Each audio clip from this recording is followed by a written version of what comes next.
Às vezes eu fico pensando umas coisas meio estranhas e eu tava pensando esses dias que se eu vivesse na pré-história, com certeza eu não ia sobreviver. O pessoal lá era muito raiz, eu sou muito Nutella.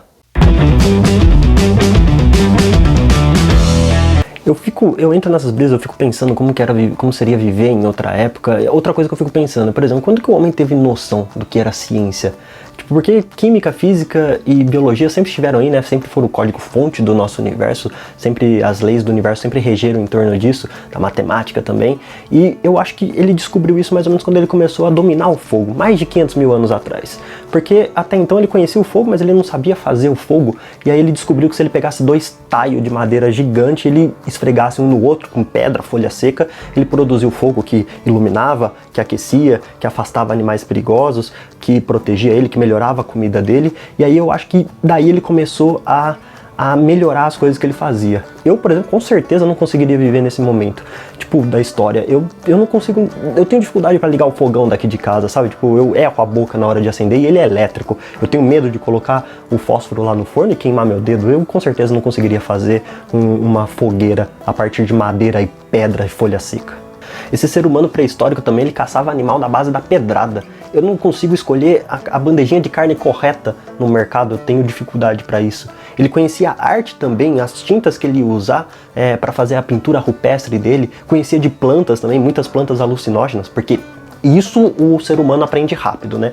Então, no final do Paleolítico, que era o período mais pré-histórico que a gente tem da humanidade, o homem já tinha noção de botânica, o homem já tinha noção de tintas, da parte de química das tintas, e ele também já tinha noção de combustão por causa do uso do fogo. É muito avanço num período pré-histórico. Quando ele chega no Neolítico, ele percebe que quando ele come frutas e joga essas sementes de frutas no chão, nasce depois de um tempo uma plantinha que dá aquela fruta que ele comeu. Então aí vem as primeiras noções de agricultura, ele começa a ver como que ele tem que fazer, estudar o solo para ver quando que é melhor para ele plantar, qual solo é melhor para ele plantar, tentar ler o céu, decifrar o céu para ver quando vai chover, quando vai fazer sol, quando que é uma boa época, né? Claro que isso no início meio místico, de uma forma meio mística, mas depois ele vai aprimorando isso e evoluindo bastante na astronomia, na agricultura, até que o homem chega no último período da pré-história que ele se dá conta que se ele pegar um leio de uma rocha e pegar o fogo que ele já sabia usar, fazer um buraco no chão e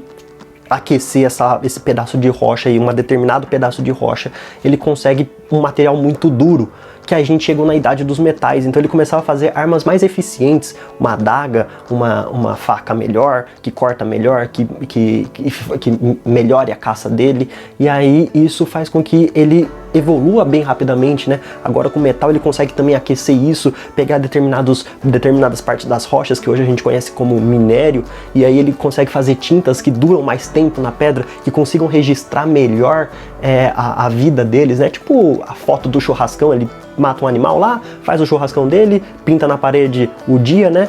E fica registrado ali para posteriormente as pessoas ir visitar essas pinturas e colocar a foto da foto deles no Instagram. E aí quando ele descobre tudo isso, ele vê que é muita informação e que ele precisa dar um jeito de passar isso para as outras pessoas, para o outro grupo dele, para o próximo grupo, e aí ele vê que ele precisa registrar isso e inventa a escrita. E a gente termina a pré-história aqui e entra nas civilizações antigas, as maiores, os sumérios, os babilônios, os assírios, os egípcios, famosos egípcios, que começaram a utilizar dessas anotações e mais estudos sobre isso para desenvolver mais ainda a parte química, a parte científica, a parte biológica das coisas astronômicas e desenvolver melhor a civilização dele. É nas civilizações egípcias, por exemplo, nas civilizações antigas, que eles começam a dominar mais um pouco sobre liga metálica. Ele sabe que se ele pegar um pedaço daquela rocha ali, pegar um pedaço da outra rocha ali, os minérios, né, de rochas diferentes, são metais diferentes, e aí ele pode aquecer tudo, derreter, e aí ele junta e depois endurece, que fica melhor. Aí ele conseguiu decifrar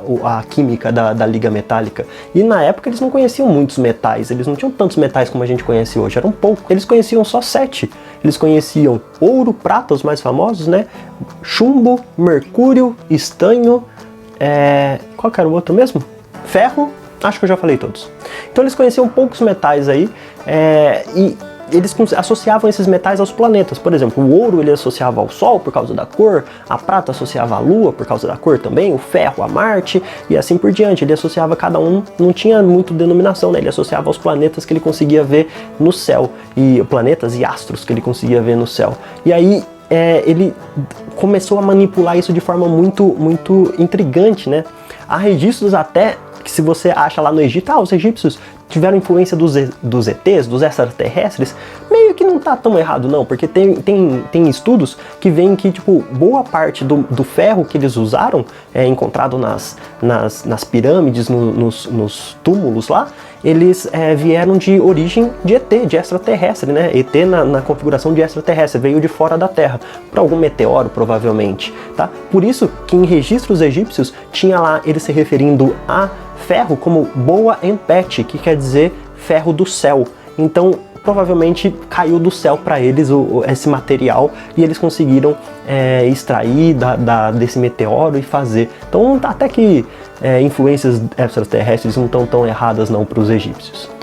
Mas não teve nada de humanoides verdes com olhos grandes e pretos não, tá? Não é desse que eu tô falando. E depois de um tempo, eles estavam dominando tão bem os metais e tudo mais que eles começaram a fazer coisas para consumo próprio, assim, para ficar beleza, só porque eles queriam mostrar que dominavam aquilo. Por exemplo, fazer cerâmica, fazer vidrarias que usavam pigmentos, que usavam tintas ali para ficar bonito, o azul egípcio, que é daquela época, né, que tinha que aquecer para fazer o vidro, para fazer cerâmica, tinham que aquecer a temperaturas acima de 900 graus Celsius, que sem um forno ali de barro, provavelmente, seria muito difícil fazer. Então eles desenvolveram técnicas ali, isso contribuiu muito para o avanço das nossas civilizações, para a gente passar para o próximo passo aí da ciência.